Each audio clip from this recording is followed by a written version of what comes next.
اچھا یہ ممبر اللہ کے نبی صلی اللہ علیہ وسلم کے جو ممبر بنایا گیا تھا اس کا ایک تقریبی جو ہے ماڈل ہے، ممبر بنایا گیا تھا. اس کے سیرت کے علماء نے کچھ ایسی کوشش کی کہ کس طریقے سے اس میں آپ دیکھیں گے تین زینے بھی تھے، اوپر میں جو ہے یہ گولائی تھی اس میں، اور اسی طریقے سے اس میں آپ دیکھیں گے یہ جو جگہ بنائی گئی تھی تاکہ اس کا بیلنسنگ کے لیے جو ہے یہ ممبر شریف اللہ کے نبی صلی اللہ علیہ وسلم کا جو بنایا گیا تھا اس کا ایک تقریبی وہ ہے.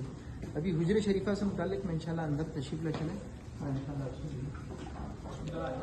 اچھا، اس میں ایک سوال، یہ جو ممبر اللہ کے نبی صلی اللہ علیہ وسلم کا ہمیں کوئی ایسی روایت نہیں ملتی کہ 3 سیڑھیوں سے زیادہ ہوں. جس میں مشہور تھا نا کہ آپ پہلی سیڑھی پہ دوسری دعا وغیرہ کی، مطلب اس سے زیادہ ہمیں نہیں ملتی نا؟ جی آئیے تشریف لے جائیں اندر تشریف میں کھولتا ہوں. اچھا ٹھیک ہوگا.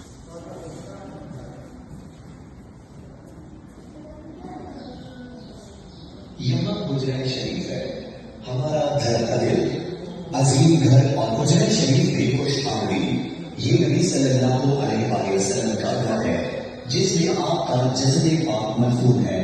نبوی ہجرت کے پہلے سال کے آخر میں نبی صلی اللہ علیہ وآلہ وسلم نے حضرت عائشہ رضی اللہ عنہا کا گھر تعمیر کیا. ہمارے گھر کہنے سے بڑا کہ حشا اور حجرہ یعنی صحن ہے، اور حجرہ یہ گھر کے سامنے کھلا صحن ہے، اور اس کا رقبہ تقریباً 4 بائی 5 میٹر ہے. اور اس کے 2 دروازے تھے، ایک شمالی جانب کا دروازہ اور دوسرا مغربی جانب کا دروازہ جو کہ سیدھا مسجد کی طرف کھلتا تھا.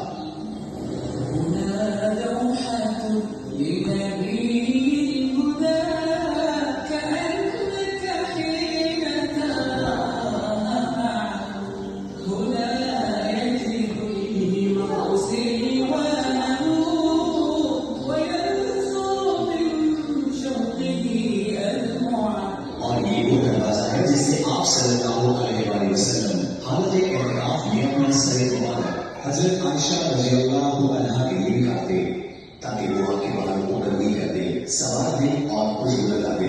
جہاں تک حجرہ شریف کے صحن میں موجود اشیاء کا تعلق ہے تو اس میں آگ جلانے کے لیے ایک چولہا تھا اور کچھ دیگر اشیاء جیسے سفری بستر، زین یا لکڑی. جہاں تک اس گھر کے بڑے حصے کا تعلق ہے، یہ وہ جگہ ہے جو رہائش اور رات گزارنے کے لیے مختص کی گئی تھی، اور یہ ایک معمولی سا کمرہ تھا جس کا رقبہ تقریباً 5 بائی 6 میٹر اور اس کی چھت کی اونچائی تقریباً 2.5 میٹر تھی. گھر کی دیواروں کی بنیاد پتھروں سے بنی ہوئی تھی اور دیواروں کو مٹی کی اینٹوں سے بنایا گیا تھا، اور گھر کی چھت کھجور کے تنے سے بنی تھی اور اس کے اوپر کھجور کی شاخیں اور گھاس ڈالی گئی تھی، اور اس کے اوپر مٹی کی ایک موٹی ٹیک تھی. اور اگر ہم اس گھر کے اندر داخل ہوں تو یہ ایک معمولی رہائش گاہ ہے جو دنیا سے بے رغبتی کے مناظر پیش کرتی ہے. یہ پان سے بنی ہوئی چارپائی اور وہ کھجور کے درخت کی چھال سے بھرا ہوا تکیا اور ایک لحاف ہے، اور یہ ایک شیلف ہے جس کے اوپر تھوڑے سے جو پڑے ہوئے ہیں، اور یہ ایک لڑکا روش مزاج ہے، اس میں تھوڑا سا پانی ہے. اور اگر ہم نبوی گھر سے نکل کر لکڑی کی سیڑھی پر چڑھیں تو گھر کی چھت پر کونے میں ایک چھوٹا سا کمرہ ملے گا جسے مشربہ کہا جاتا ہے. اے اہل ایمان، یہاں اس حجرہ شریف میں رسول اللہ صلی اللہ علیہ وآلہ وسلم حضرت عائشہ رضی اللہ عنہا کے ساتھ رہتے تھے، جو کہ آپ صلی اللہ علیہ وآلہ وسلم کو لوگوں میں سب سے زیادہ محبوب تھی، اور آپ صلی اللہ علیہ وآلہ وسلم نے ان کے ساتھ پیار سے بھری پاکیزہ، روشن، اچھی صحبت والی خوبصورت زندگی گزاری.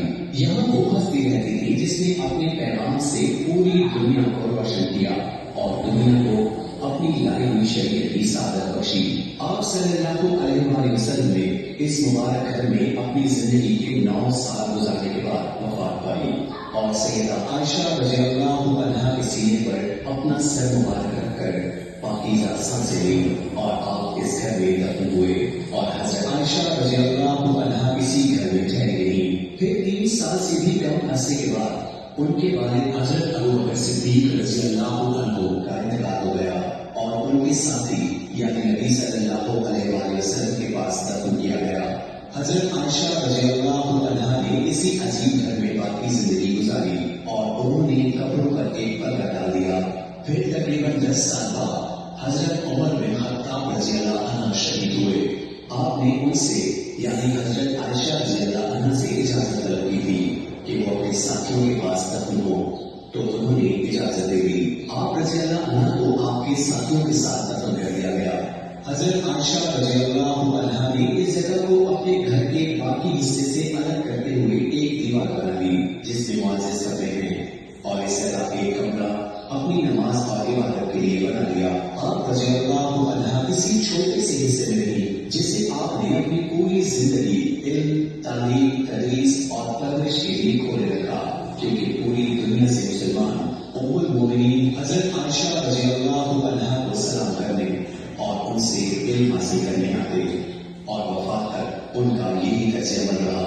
پھر انہیں البقیع قبرستان میں دفن کیا گیا اور اس گھر کو مضبوطی سے بند کر دیا گیا اور ہجری کے 88ویں سال تک ایسا ہی رہا. اور الولید بن عبد الملک رحمۃ اللہ علیہ کے دور خلافت میں عمر بن عبد العزیز رحمۃ اللہ علیہ نے ان کے حکم سے حجرہ شریف کو دوبارہ مضبوط تعمیر کیا تاکہ آپ صلی اللہ علیہ وآلہ وسلم کی قبر شریف کو محفوظ بنایا جا سکے اور اسے مسجد میں داخل کر دیا گیا اور اسے یعنی حجرہ شریف کو مضبوطی سے مکمل بند کر دیا گیا اور اندر جانے کے لیے کوئی راستہ یا روشن دان تک کھلا نہیں رکھا گیا.